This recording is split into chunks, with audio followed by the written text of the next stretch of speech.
നമസ്കാരം. CBN വാർത്തകളിലേക്ക് സ്വാഗതം. ആദ്യം പ്രധാന വാർത്തകൾ.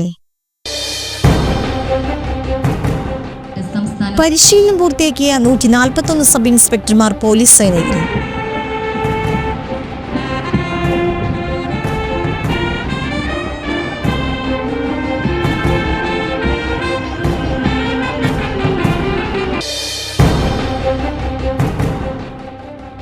ചാലക്കുടി അഗ്രി ബിസിനസ് എക്സ്പോ കാർഷിക മേളയിൽ പേറ്റന്റ് ജൈവ ഫെർട്ടിഗേഷൻ യൂണിറ്റിന്റെ ഉദ്ഘാടനവും ആദ്യ വിൽപ്പനയും മന്ത്രി കെ രാജൻ നിർവഹിച്ചു.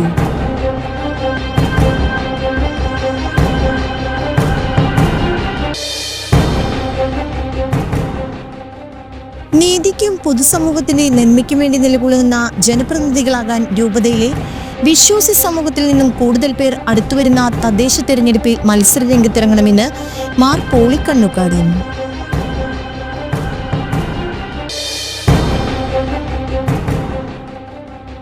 ഇടതുപക്ഷത്തോടിണങ്ങിയ നിലമ്പൂർ MLA PV അൻവർ കോൺഗ്രസിലേക്ക് അടുക്കുന്നതായി സൂചന.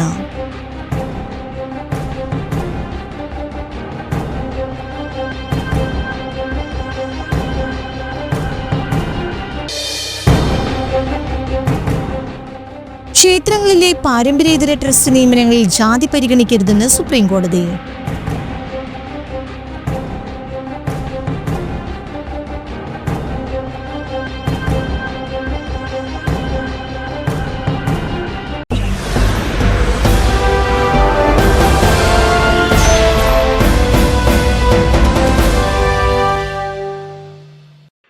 വാർത്തകൾ വിശദമായി. പരിശീലനം പൂർത്തിയാക്കിയ 141 സബ് ഇൻസ്പെക്ടർമാർ പോലീസ് സേനയിൽ. കേരളത്തിലെ പോലീസ് സേന ആർജിച്ച കഴിവ് പെട്ടെന്ന് ഉണ്ടായതല്ലെന്നും അതിന് ഇരുണ്ട കാല ചരിത്രമുണ്ട്. ഇനിയും പോലീസിന്റെ സേവനം ജനസൗഹൃദമാകണം.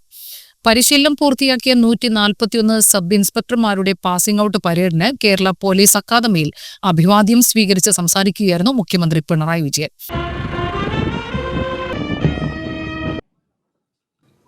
നമ്മുടെ രാജ്യത്തിൻ്റെ മതനിരപേക്ഷതയ്ക്ക് ഒരു പോറലും തട്ടാതിരിക്കണം. അതോടൊപ്പം തന്നെ ഇന്ത്യയിലെ ഏറ്റവും ഭദ്രമായ ക്രമസമാധാന നില പാലിക്കുന്ന സംസ്ഥാനമാണ് കേരളം.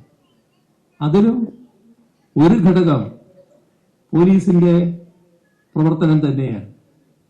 ഇവിടെ ക്രമസമാധാനം തകർക്കുക എന്ന ഉദ്ദേശത്തോടെയുള്ള ചില കാര്യങ്ങൾ നേരത്തെ ചിലര് ബോധപൂർവം സംഘടിപ്പിച്ചപ്പോൾ അതിൻ്റെ നേരെ ഉറച്ച നിലപാട് സംയമനത്തോടെ സ്വീകരിക്കുന്ന പോലീസിനെ കേരളത്തിന് കാണാൻ കഴിഞ്ഞു. പോലീസിനെ ജനം ശത്രുക്കളായാണ് കണ്ടിരുന്നത്. പോലീസിനെ ഉപയോഗിച്ച രീതി കൊണ്ട് ഉണ്ടായതാണത്. ജനങ്ങളെ സേവിക്കുക എന്നതല്ല. ബ്രിട്ടീഷ് സാമ്രാജ്യത്തിന്റെ തുടർന്നുള്ള ഭരണം ഉറപ്പിക്കുന്നതിന് ജനങ്ങളെ ഒതുക്കി നിർത്തേണ്ടതുണ്ടായിരുന്നു. അതിനാലാണ് പോലീസിനെ ഉപയോഗിച്ച മർദ്ദന മുറകൾ സ്വീകരിച്ചിരുന്നത്. സ്വാതന്ത്ര്യാനന്തരവും ഈ രീതി വിട്ടിരുന്നില്ല. കേരള സർക്കാർ രൂപീകൃതമായതിനു ശേഷമാണ് അതേവരെ സ്വീകരിച്ച സമീപനത്തിൽ മാറ്റമുണ്ടായത്. കൂടുതൽ ജോലി, തുച്ഛമായ ശമ്പളം, ആനുകൂല്യം ഒന്നുമില്ല എന്നതായിരുന്നു അന്നത്തെ അവസ്ഥ. തൊഴിൽ രംഗത്ത് പിരിച്ചുവിടൽ ഭീഷണിയും ഉണ്ടായിരുന്നു. തൊഴിലാളികൾക്ക് സമാധാനപരമായി പോലും സംഘടിക്കാൻ പാടില്ലായിരുന്നു. സമാധാനപരമായ ജാഥ പോലും പോലീസ് തല്ലി പിരിക്കുമായിരുന്നു. അതിക്രൂരമായ മർദ്ദനങ്ങൾ സ്റ്റേഷനിലും ലോക്കപ്പിലും ഉണ്ടായിരുന്നു. സ്വാതന്ത്ര്യാനന്തര ഇന്ത്യയിൽ കേസിൽപ്പെട്ട് ജയിലിൽ കഴിഞ്ഞവരെ ജാമ്യമെന്ന വ്യാജേന പുറത്തിറക്കി വകവരുത്തിയ സംഭവം വരെ ഉണ്ടായിട്ടുണ്ട്. തൊഴിൽ സമരത്തിൽ പോലീസ് ഇടപെടേണ്ടതില്ല എന്ന തീരുമാനമാണ് വലിയ മാറ്റത്തിന് തുടക്കം കുറിച്ചത്. ഇപ്പോൾ വലിയ വിഷമതകൾ, ദുരന്തമുണ്ടാകുമ്പോൾ ആശ്രയിക്കാവുന്ന സേനയായി പോലീസ് മാറി.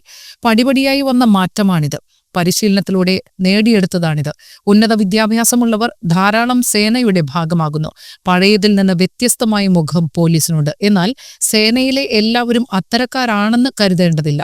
സമൂഹത്തിലെ തെറ്റുകൾ സേനയിലും പ്രതിഫലിക്കുന്ന സാഹചര്യങ്ങൾ ഉണ്ടായേക്കാം. അത്തരക്കാരുടെ കർശനമായ നിലപാടെടുക്കും. അങ്ങനെ പിരിഞ്ഞു പോയവരും പുറത്താക്കപ്പെട്ടവരും ഉണ്ടായിട്ടുണ്ട്. മൃദുഭാവേ ദൃഢകൃത്യേ എന്ന പോലീസിന്റെ ആപ്തവാക്യം എപ്പോഴും ഓർമ്മിക്കണം. ജനങ്ങളാണ് യജമാനന്മാർ. ആ മനോഭാവത്തോടെ ജനങ്ങളെ സേവിക്കണം. പെരുമാറ്റം കൊണ്ടും സ്നേഹം കൊണ്ടും മാതൃക പോലീസുകാരാകണം. എന്നാൽ ചില കാര്യങ്ങളിൽ വിട്ടുവീഴ്ച ഉണ്ടാകരുത്. വർഗീയ തീവ്രവാദ നിലപാടുകൾക്കെതിരെ വിട്ടുവീഴ്ച ചെയ്യാൻ പാടില്ല. വർഗീയ സംഘർഷങ്ങളിൽ കടുത്ത നടപടി സ്വീകരിക്കും. രാജ്യത്തിന്റെ മതനിരപേക്ഷതയ്ക്ക് പോറൽ ഏൽക്കരുത്. ക്രമസമാധാനം തകർക്കുന്നവർക്കെതിരെ ഉറച്ച നിലപാട് സ്വീകരിക്കാനും പോലീസിന് കഴിയണം. നാടിന്റെ നന്മയെ കരുതിയുള്ള നിലപാട് സ്വീകരിക്കണം. വളർന്നുവരുന്ന സൈബർ കുറ്റകൃത്യങ്ങൾ തടയുന്നതിന് മികവാർന്ന പ്രവർത്തനങ്ങൾ നടത്താൻ പുതിയതായി സേനയിൽ ചേരുന്നവർക്ക് കഴിയണം. വലിയ തോതിലുള്ള മനുഷ്യത്വപരമായ സമീപനം പാലിക്കാൻ കഴിയട്ടെ എന്നും പരിശീലനം പൂർത്തിയാക്കിയ SI കേഡറ്റുകളെ മുഖ്യമന്ത്രി ആശംസിച്ചു സേനയിലേക്ക് സ്വാഗതം ചെയ്തു. കേരള പോലീസ് അക്കാദമിയിൽ പരിശീലനം പൂർത്തിയാക്കിയ 31A ബാച്ചിലെ 141 സബ് ഇൻസ്പെക്ടർ പരിശീലനാർത്ഥികളുടെ പാസിംഗ് ഔട്ട് പരേഡിന് മുഖ്യമന്ത്രി പിണറായി വിജയൻ കേരള പോലീസ് അക്കാദമി മുഖ്യ പരേഡ് ഗ്രൗണ്ടിൽ കേഡറ്റുകളുടെ അഭിവാദ്യം സ്വീകരിച്ച് സേനാംഗങ്ങളെ അഭിസംബോധന ചെയ്ത് സംസാരിച്ചു. ഉദ്ദേശിച്ച കാര്യങ്ങൾ ആ തരത്തിൽ വിജയിപ്പിക്കാൻ അവർക്ക് കഴിഞ്ഞില്ല. അതിനിടയാക്കിയത് കരുത്തുള്ള കേരള പോലീസിന്റെ സംയമന നിലപാടായിരുന്നു. അപ്പോൾ എന്താണ് ചില ഗൂഢശക്തികൾ ഉദ്ദേശിക്കുന്നതെന്ന് മനസ്സിലാക്കി നാടിന്റെ നന്മയെ കരുതിയുള്ള നിലപാട് സ്വീകരിക്കാൻ പോലീസിന് കഴിയേണ്ടതായിട്ടുണ്ട്. ഇന്നത്തെ കാലത്ത് ഒട്ടേറെ സൈബർ കുറ്റകൃത്യങ്ങൾ വളർന്നു വരുന്നുണ്ട്. നിങ്ങളെല്ലാവരും സൈബർ കാര്യങ്ങളിൽ നല്ല പരിജ്ഞാനം ഇതിനകം തന്നെ നേടിക്കഴിഞ്ഞിട്ടുണ്ടാവും. സൈബർ കുറ്റകൃത്യങ്ങൾ തടയുന്നതിന് മികവാർന്ന പ്രവർത്തനം നമുക്ക് നടത്താൻ കഴിയുന്നുണ്ട്. അതിൻ്റെ ഭാഗമായി നിങ്ങൾക്കും മാറാൻ കഴിയണം. ഒരു തരത്തിലും തെളിയിക്കാൻ കഴിയില്ല എന്ന് കുറ്റം ചെയ്തവർ പൂർണ്ണമായി വിശ്വസിച്ചിരുന്ന ഒട്ടേറെ കേസുകൾ തെളിയിച്ച മികവോടെയാണ് കേരള പോലീസ് നിൽക്കുന്നത്. ചാലക്കുടി അഗ്രി ബിസിനസ് എക്സ്പോ കാർഷിക മേളയുടെ 2ാം ദിവസം നടന്ന ചടങ്ങിൽ പേറ്റന്റ് ജൈവ ഫെർട്ടിഗേഷൻ യൂണിറ്റിന്റെ ഉദ്ഘാടനവും ആദ്യ വിൽപ്പനയും മന്ത്രി കെ രാജൻ നിർവഹിച്ചു. സനീഷ് കുമാർ ജോസഫ് MLA അധ്യക്ഷത വഹിച്ചു. മിൽമ എറണാകുളം മേഖലാ ചെയർമാൻ MT ജയൻ മുഖ്യാതിഥിയായി. Professor doctor Mini Abraham patent സാങ്കേതിക വിദ്യ വിശദീകരിച്ചു. Block panchayat vice president Vanaja Divakaran, Athirappilly ഗ്രാമപഞ്ചായത്ത് പ്രസിഡന്റ് ആതിര ദേവരാജൻ, മേലൂർ ഗ്രാമപഞ്ചായത്ത് പ്രസിഡന്റ് MS സുനിത, ജില്ലാ പഞ്ചായത്ത് അംഗം ജനേഷ് P ജോസ്, മറ്റ് ജനപ്രതിനിധികൾ, ഉദ്യോഗസ്ഥർ തുടങ്ങിയവർ പങ്കെടുത്തു. കൃഷിയുടെ നൂതന സാങ്കേതിക വിദ്യകളും പുത്തൻ ആശയങ്ങളും കർഷകർക്ക് പരിചയപ്പെടുത്തുക, പൊതുജനങ്ങളെയും വിദ്യാർത്ഥികളെയും കൃഷിയിലേക്ക് ആകർഷിക്കുക എന്നീ ലക്ഷ്യത്തോടെ ചാലക്കുടി അഗ്രോണമിക് റിസർച്ച് സ്റ്റേഷനിൽ നടന്നുവരുന്ന എക്സ്പോയിൽ നടക്കുന്ന സെമിനാറിൽ വിവിധ സെഷനുകളിലായി കേരളത്തിലെ പ്രമുഖ കാർഷിക വിദഗ്ധർ വിഷയങ്ങൾ അവതരിപ്പിക്കുകയും കർഷകർ അനുഭവങ്ങൾ പങ്കുവയ്ക്കുകയും ചെയ്യുന്നു. കാർഷിക ഉൽപ്പന്നങ്ങളുടെയും ഉപകരണങ്ങളുടെയും പ്രദർശനം, വിപണനം, പരിശീലനം, പ്ലാന്റ് ഹെൽത്ത് ക്ലിനിക്ക്, കലാസന്ധ്യ തുടങ്ങിയവയും നടന്നുവരുന്നു. കാർഷിക മേളയുടെ ഉദ്ഘാടനവും ചാലക്കുടി മണ്ഡലം കാർഷിക മേഖലയിലെ പദ്ധതി രേഖയുടെ പ്രകാശനവും കാർഷിക വികസന കർഷക ക്ഷേമ മന്ത്രി P പ്രസാദ് വെള്ളിയാഴ്ച നിർവഹിച്ചിരുന്നു. 3ാം ദിവസത്തെ പരിപാടി മുൻ മന്ത്രി രമേശ് ചെന്നിത്തല ഞായറാഴ്ച ഉദ്ഘാടനം ചെയ്യും. ഇവിടെ വിശദീകരിക്കപ്പെടുന്നത് പോലെ ജൈവ ഫർട്ടിഗേഷൻ യൂണിറ്റിന്റെ ഔപചാരികമായിട്ടുള്ള ഉദ്ഘാടനവും പേറ്റന്റ് കിട്ടിയ ഈ ഫർട്ടിഗേഷൻ യൂണിറ്റ് ശിവരാമേട്ടന് കൊടുത്തുകൊണ്ടതിന്റെ ഔപചാരികമായിട്ടുള്ള ഉദ്ഘാടനവും നിർവഹിച്ചതായി നിങ്ങൾക്ക് എല്ലാവർക്കും അറിയാവുന്നതുപോലെ ഞാനിവിടെ പ്രഖ്യാപിക്കുകയും ചെയ്യുകയാണ്. ഞാനിങ്ങോട്ട് വരുമ്പോൾ കുറച്ചു നേരമായി വന്നിട്ട് ഏതാണ്ട് 1 മണിക്കൂറിന് അടുത്തായി. ഞാൻ വരുമ്പോൾ ശബ്ദം കൊണ്ട് നമ്മുടെ ഇൻക്യുബേഷൻ സെന്ററിന്റെ മേധാവി കൂടിയായിട്ടുള്ള ശ്രീ KP സുധീർ നിങ്ങളോട് സംസാരിക്കുകയായിരുന്നു. അപ്പോ കാണാനുള്ള കാഴ്ചകൾ, പ്രത്യേകിച്ച് ഇവിടെ ഒരുക്കിയിട്ടുള്ള സ്റ്റാളുകളും ARSന്റെ മനോഹരമായിട്ടുള്ള പാടവും അവിടെയുള്ള നിർമ്മാണവും ഒക്കെ കണ്ടുവരാനുള്ള സമയമെടുത്തത് സുധീർ സാറിന്റെ സംസാരത്തിനിടയിൽ ഒരു തടസ്സം ഉണ്ടാക്കിയാൽ അതും നടക്കില്ല ഇതും നടക്കില്ല എന്ന അനുഭവം ഉണ്ടാകും. അതുകൊണ്ട് അങ്ങനെയൊരു അപകടം ഉണ്ടാകരുത് എന്ന് കരുതിയാണ് ഏതാണ്ട് ക്യാമ്പയിൻ ആരംഭിച്ചു. സംസ്ഥാനത്ത് മഴ മുന്നറിയിപ്പിൽ മാറ്റം. 3 ജില്ലകളിൽ യെല്ലോ അലർട്ട് പ്രഖ്യാപിച്ചു. തിരുവനന്തപുരം, കൊല്ലം, ആലപ്പുഴ ജില്ലകളിലാണ് അലർട്ട് പ്രഖ്യാപിച്ചത്. ബംഗാൾ ഉൾക്കടലിൽ വീണ്ടും ന്യൂനമർദ്ദ സാധ്യത കണക്കിലെടുത്ത് കേരള തീരത്ത് മത്സ്യബന്ധനത്തിന് വിലക്കേർപ്പെടുത്തിയിട്ടുണ്ട്. തെക്കൻ ആൻഡമാൻ കടലിനു മുകളിൽ ചക്രവാത ചുഴി രൂപപ്പെട്ടു. ഞായറാഴ്ച ന്യൂനമർദ്ദമായി മാറി തുടർന്ന് ശക്തി പ്രാപിച്ച് 48 മണിക്കൂറിൽ തമിഴ്നാട് തീരത്തേക്ക് നീങ്ങാൻ സാധ്യതയുണ്ട്. ഒറ്റപ്പെട്ട ശക്തമായ മഴയ്ക്കുള്ള സാധ്യതയാണ് പ്രവചിക്കപ്പെട്ടിരിക്കുന്നത്. 24 മണിക്കൂറിൽ 64.5 മില്ലിമീറ്റർ മുതൽ 115.5 മില്ലിമീറ്റർ വരെ മഴ ലഭിക്കുന്ന സാഹചര്യത്തെയാണ് ശക്തമായ മഴ എന്നതുകൊണ്ട് അർത്ഥമാക്കുന്നത്. കേരളത്തിൽ അടുത്ത 5 ദിവസം ഒറ്റപ്പെട്ട ഇടിമിന്നലോടുകൂടിയ നേരിയ ഇടത്തരം മഴയ്ക്ക് സാധ്യതയുണ്ട്. ഒറ്റപ്പെട്ട സ്ഥലങ്ങളിൽ ഡിസംബർ 18-നും ശക്തമായ മഴയ്ക്കും സാധ്യതയെന്ന് കേന്ദ്ര കാലാവസ്ഥാ വകുപ്പ് അറിയിക്കുന്നു. ഇടുക്കി, തൃശൂർ, പാലക്കാട്, മലപ്പുറം ജില്ലകളിൽ 18-ന് യെല്ലോ അലർട്ടാണുള്ളത്. നഴ്സിംഗ് അസിസ്റ്റന്റായ സാലിപോളിന് ഇത് 2ാം ജന്മം.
ചൊവ്വാഴ്ച വൈകുന്നേരം ഈവനിങ് ഷിഫ്റ്റ് കഴിഞ്ഞ് ആ ബസ്സിൽ കയറി ട്രാൻസ്പോർട്ട് ബസ്സിന് കയറാനായിട്ട് വരുമ്പോൾ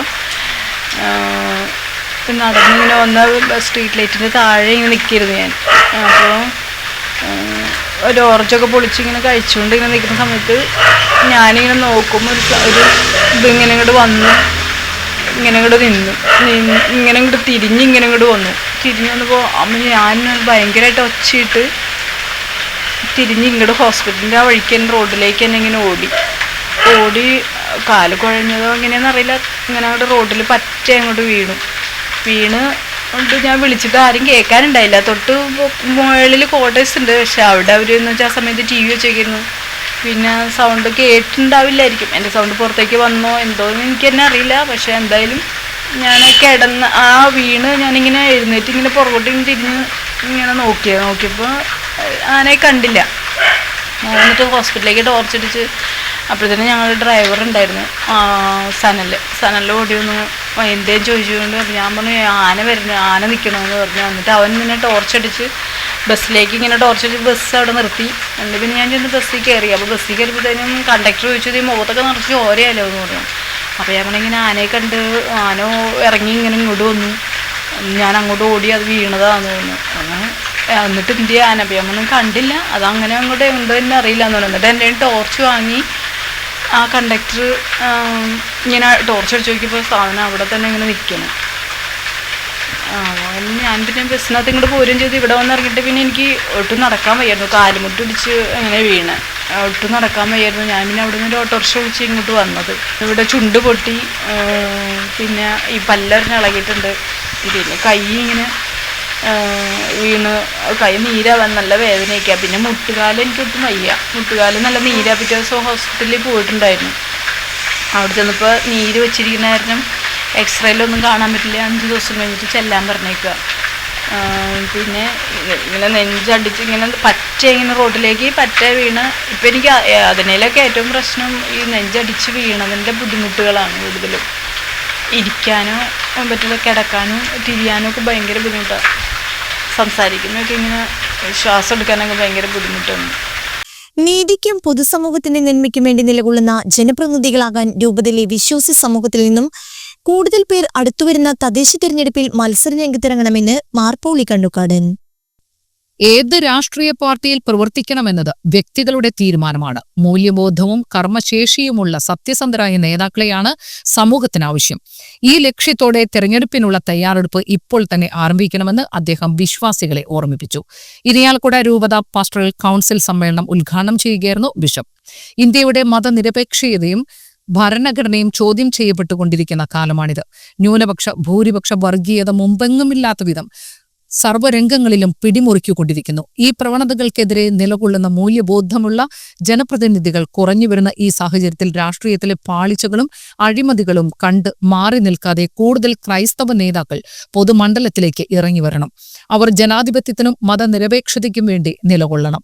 ഭരണഘടനയെ തള്ളിപ്പറയുന്നവരെ തിരിച്ചറിയണം. മാർ പോളി കണ്ണുകാടൻ വ്യക്തമാക്കി. സാർവത്രിക സഭയിൽ ഡിസംബർ 24 അർദ്ധരാത്രി ജൂബിലി വർഷം ആരംഭിക്കുന്നത് പ്രത്യാശയുടെ തീർത്ഥാടകരാകാൻ ക്രൈസ്തവർക്കുള്ള ആഹ്വാനമാണ്. യുദ്ധങ്ങളും കലാപങ്ങളും വർദ്ധിക്കുന്ന ഈ കാലത്ത് പ്രത്യാശയോടെ മുന്നേറുക എന്നതാണ് ക്രിസ്തു നൽകുന്ന സന്ദേശം. ഡിസംബർ 29 ഇരിയാലക്കുട സെയിന്റ് തോമസ് കത്തീഡ്രലിന്റെ കവാടം തുറന്ന് രൂപതയിൽ ജൂബിലി വർഷത്തിന് തുടക്കം കുറിക്കും. ഇതോടൊപ്പം രൂപതയിലെ എല്ലാ പള്ളികളിലും തിരിതെളിക്കും. ഫ്രാൻസിസ് പാപ്പയുടെ അവൻ നമ്മെ സ്നേഹിച്ചു എന്ന ചാക്രിക ലേഖനം ആസ്പദമാക്കി റവറന്റ് ഡോക്ടർ വിൻസെന്റ് ആലപ്പാട്ടും വഖഫ് പ്രതിസന്ധിയെപ്പറ്റി അഡ്വക്കേറ്റ് ബിജു കുണ്ടുകുളകും ക്ലാസ് എടുത്തു. കേരള സഭാതാരം അവാർഡ് പ്രമുഖ വചന പ്രഘോഷകൻ ഫാദർ മാത്യു നായ്ക്കമ്പറമ്പലിന് മാർ പോളി കണ്ണുകാടൻ നൽകി. General secretary reverend doctor Lazar Kuttikkadan, monsignor Wilson Eerathara, monsignor Jose Maliyekkal, monsignor Jolly Vadakkan എന്നിവർ പ്രസംഗിച്ചു. 141 ഇടവകകളിൽ നിന്നുള്ള വൈദികരും സന്യസ്തരും വിശ്വാസികളും പങ്കെടുത്തു. ഇനിയൊരു ഇടവേള.